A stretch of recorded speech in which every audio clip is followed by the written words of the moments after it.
জামাই ষষ্ঠীতে ভুলেও এই 5টি কাজ করবেন না, তাহলেই সাংঘাতিক বিপদ। এগুলো করলেই মেয়ে জামাইয়ের অকল্যাণ। ঝটপট দেখে নিন ভুলগুলো। বাঙালির অন্যতম একটি সেরা পার্বণ হলো জামাই ষষ্ঠী। এই অনুষ্ঠানটি মূলত জামাইদের কল্যাণের লক্ষ্যে শাশুড়ি মায়েরা করে থাকেন। এই দিন জামাইয়ের জন্য ভালো মন্দ পদ রান্না করেন শাশুড়িরা।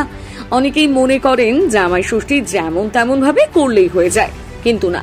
জামাই ষষ্ঠীর সঙ্গে মা ষষ্ঠী এবং মা লক্ষ্মীর নিবিড় যোগসূত্র রয়েছে। জামাই ষষ্ঠীতে ভুলেও 5টি কাজ করবেন না। এগুলো করলে জামাইয়ের মঙ্গলের বদলে অমঙ্গলটাই বেশি হবে। আজকের প্রতিবেদনে আপনাদের জানাবো জ্যোতিষ শাস্ত্র মতে জামাই ষষ্ঠীর দিন কোন কোন কাজগুলো করা নিষিদ্ধ। প্রথমেই জানাবো জামাই ষষ্ঠীর দিন মেয়ে জামাইয়ের পাতে তেতো খাবার দেবেন না। জ্যোতিষ শাস্ত্র মতে জামাই ষষ্ঠীর দিন তেতো খেতে নেই। এই দিন উচ্ছে ভাজা, করলা ভাজা, নিম ডাল এইসব রান্না থেকে দূরে থাকুন। এই পদগুলো জামাই ষষ্ঠীর জন্য উপযুক্ত নয়। জামাই ষষ্ঠীর দিন জামাইয়ের পাতে তেতো খাবার দিলে মা লক্ষ্মী এবং ষষ্ঠী দেবী মনক্ষুণ্ণ হন।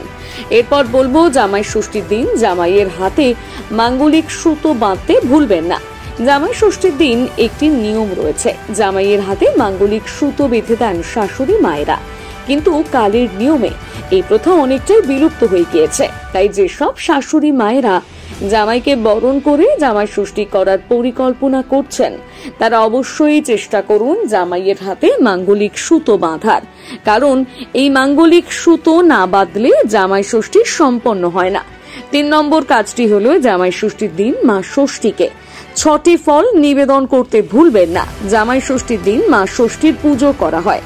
এদিন মা ষষ্ঠীকে 6ষ্ঠ ফলে বরণ করতে হয়, আর তা না হলে জামাইয়ের ক্ষতি হয়।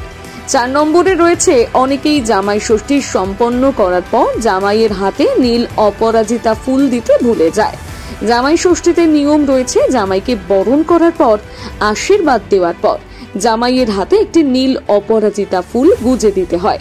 5 নম্বরে রয়েছে জামাই ষষ্ঠীর আগের দিন বাড়ির ঈশান কোণে তুলসী গাছ রাখতে ভুলবেন না।